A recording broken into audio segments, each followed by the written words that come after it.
loses a close, tough fight to Terrence Crawford. I don't know. But he's gotten older. He's grown out of the division. Who? I'm just saying. Yeah, but so is Terrence Crawford. You can't make the weight. But so is Terrence Crawford. I picked Terrence Crawford because he started 135. Floyd started 130. He turned pro. He's 130 pounds. I mean, Max really has earned the right to an opinion. And his current opinion is that Terrence Crawford is the greatest of all time. Now, I will tell you, Max is a fan. I can relate to this. I got in there and I did the sport, and there are times that there is a credibility that will come along with me for having done the sport. But I'm the same as Max. I'm a fan. Good Crawford is, you know what I mean? Especially being, 38? Something like that, yeah, 38. So listen, to do what he done in the manner he did it, moving up 2 weights, in my opinion, in my humble opinion, one of the greatest. The long-discussed fantasy matchup between Floyd Mayweather and Terrence Crawford, which Max Kellerman has recently broken down as the possible 2026 mega fight. It's wild, because if you look at Floyd's resume, it's much deeper than Crawford's. And Floyd was faster and he had a better defense and all that stuff. But Floyd picked and chose when he fought guys, especially once he left lightweight. He wiped out the junior lights, bring him. Lightweight, he jumps up to Jose Luis Castillo first thing. A lot of people think he lost the first fight, I didn't, but then he won the rematch.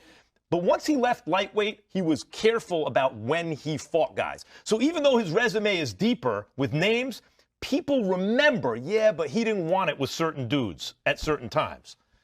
Crawford, we all witnessed, even though the resume is thin in certain ways, he wanted it with everyone the whole time. Oh, yes. That makes has stirred the boxing world into a frenzy of analysis, speculation, and anticipation.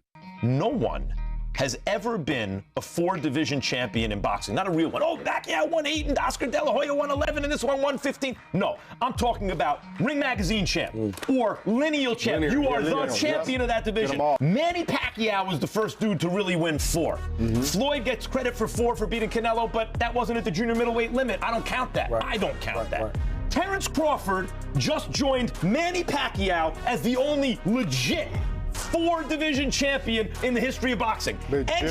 Because it represents not just a clash of 2 great fighters, but 2 distinct eras in boxing history. Everyone right up until the point where he started to make money.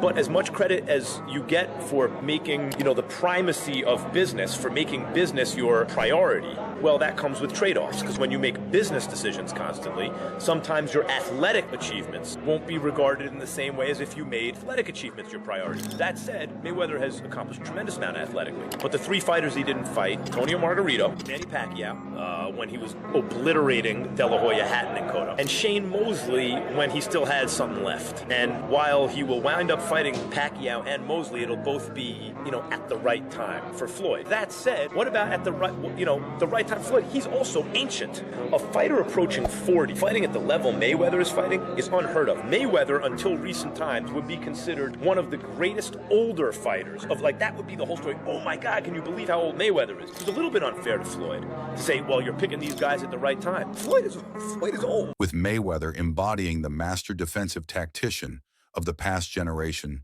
and Crawford representing the modern complete fighter who has dominated every opponent placed in front of him. Max really has earned the right to an opinion. And his current opinion is that Terrence Crawford is the greatest of all time. Now, I will tell you, Max is a fan. I can relate to this. I got in there and I did the sport, and there are times that there is a credibility that will come along with me for having done the sport. But I'm the same as Max. I'm a fan. I stopped off and had a career doing it, but I started as a fan during my time in that career, and now I'm a fan. And Max was a little heavy on Canelo. Now, when I say it was a little heavy, it just surprised me as such an expert, as a guy that knows everything. I mean, Max knows the amateurs. He knows what Usyk did in the Olympic Games and the World Championships and the Golden Gloves before that, and he knows everybody else as well. I was a little surprised, if I'm being fair, at how much he thought Canelo was a great fighter. That part did surprise me. But just because Canelo has been beat doesn't mean he's not. It's interesting. Canelo's had some really hard fights, and by the way, he's had a lot of them. There's not usually a time in boxing where a guy can have anything but a 0 in his loss column, and the guy can still get over. Not only was that not the case, Canelo was valued just dollar and cents at 10 times more valuable than Crawford. Oh, by the way, Crawford is the only one that showed up with an undefeated record. And I must admit, some of those losses that Canelo had seem like the kind of thing that would really slow a guy down.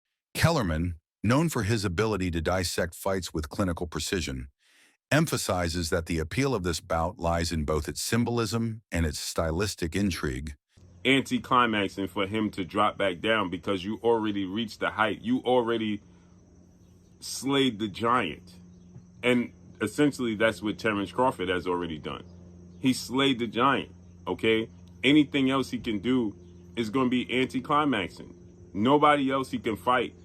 Canelo Alvarez is 63 wins, 3 losses, 2 draws, 39 wins by way of knockout. Canelo Alvarez is the face, or was the face, of the sport of boxing, right?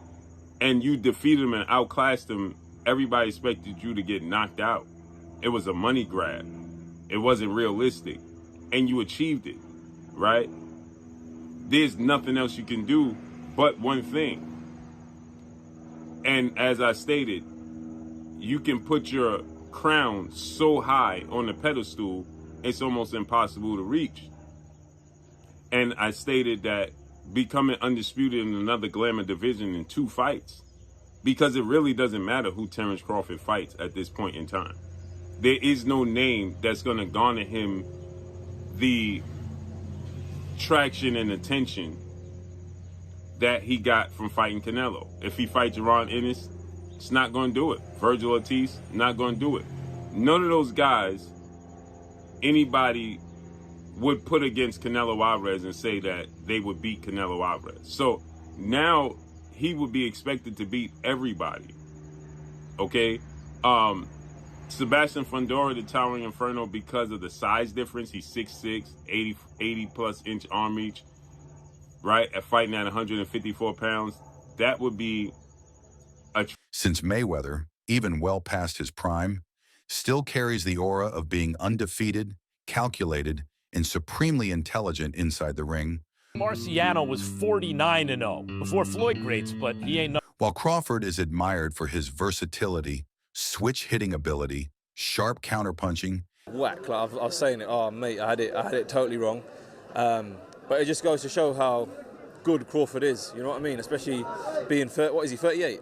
Something like that, yeah, 38. So listen, to do what he done in the manner he did it, moving up 2 weights, yeah, in my opinion, in my humble opinion, one of the greatest to do it, one of the greatest to set foot in it. You know what, it was an honour to watch himself and Canelo live ringside. So yeah, the outcome of it wasn't ideal, because if Canelo won, I would have been in line next, which is still the case, but just delayed a little bit.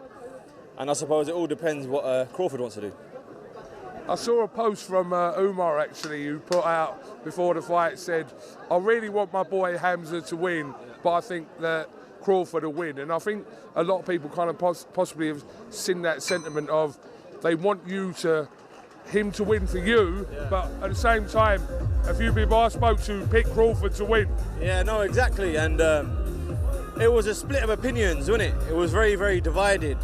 But then straight away, when the first bell went, and I see Crawford run to the centre, grab centre, you know he weren't here to fuck around, man. And he just bossed it. He just bossed it. I think I'll give Canelo no more than 4 rounds. But then at the same time, you've got to put yourself in Canelo's shoes. He's achieved everything he's needed to do in the sport. He's earned more than enough money, and he's still daring to be great. So as a fighter, as a fan, we can. And ruthless finishing instincts, making this fight a battle between old school mastery and new era adaptability. And I had been telling you that he was not coming to America with that. For that, he is coming to take boxing to Saudi Arabia. He is not trying to help boxing in America. He is trying to help boxing in Saudi Arabia.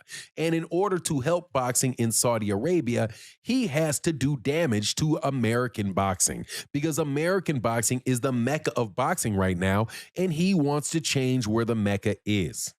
So when he backed Canelo Alvarez and Terrence Crawford, I did a video and I said, we know what this is going to be. This is going to be them trying to get this fight over for Canelo Alvarez. And then after that, Turki Al-Sheikh wants to take Canelo Alvarez to Saudi Arabia so he can fight Hamad Shiraz. And Hamad Shiraz can be the one to beat Canelo Alvarez and become the undisputed champion. And that was the end game that Turki Al-Sheikh had. So let's now talk about the fight that was necessary for Canelo to win in order for Turki's plans to come off. Terence Crawford had to lose to Canelo Alvarez. In the fight itself, as I have witnessed and many people have witnessed, that was not a close fight. That was a fight in which Terence Crawford won and won convincingly. The fight was probably close up until around round 4 or 5, at which point in time, Terence Crawford pulled out and pulled away and dominated that fight. Many experts, including myself, say that Terence Crawford won all but maybe 2 rounds. And there are some people that said that they didn't think Canelo won any rounds convincingly. Yet Kellerman points out that the elephant in the room is age, as Mayweather would be approaching 50 and years removed from meaningful competition. Defeated now 42-0 with 31 KOs, defeated Saul Canelo Alvarez 63-3-2. Moving up 2 weight divisions was a brilliant performance. We're going to analyze the actual performance and how good he was technically, tactically, physically later on in the show, and we talk about the pound for pound list, Spencer and I. But what I want to ask you is, given that the judges scored it 115, 113, 115, Tim Cheatham 115, 113, Max DeLuca 115, 113, Steve Weisfeld 116, 112. Yeah, 116, 112 is 8 rounds to 4. I had it 9 rounds to 3. I could even have scored it 10 rounds to 2.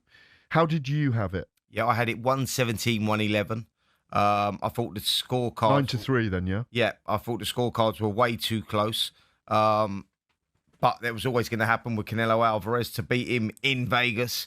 We've seen a few fights go close before. Triple G was one that comes to mind straight away, where I thought Triple G had won the first fight for sure, and it didn't go his way. Imagine this, Spence. If Terence had tripped over Canelo's feet late in the fight, let's say he tripped over, and they'd scored that a knockdown, it would have been a majority draw. Yeah. And we'd have been screaming blue murder, wouldn't we? We'd have got a rematch. Yeah.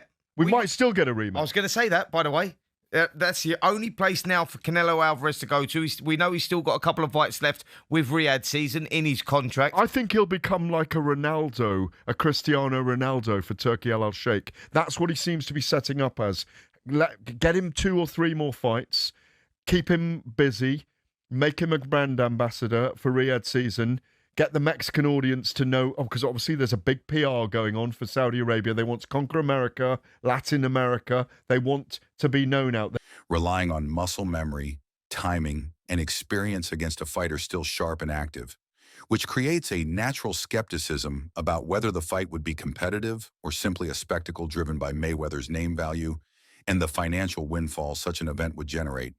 Kellerman argues that stylistically, Mayweather's brilliance was always rooted in making opponents miss, slowing fights down to his pace and neutralizing aggression. But Crawford, unlike many of Mayweather's past opponents, thrives in chaos, adjusts mid-fight, and finds creative ways to break down even defensively sound boxers.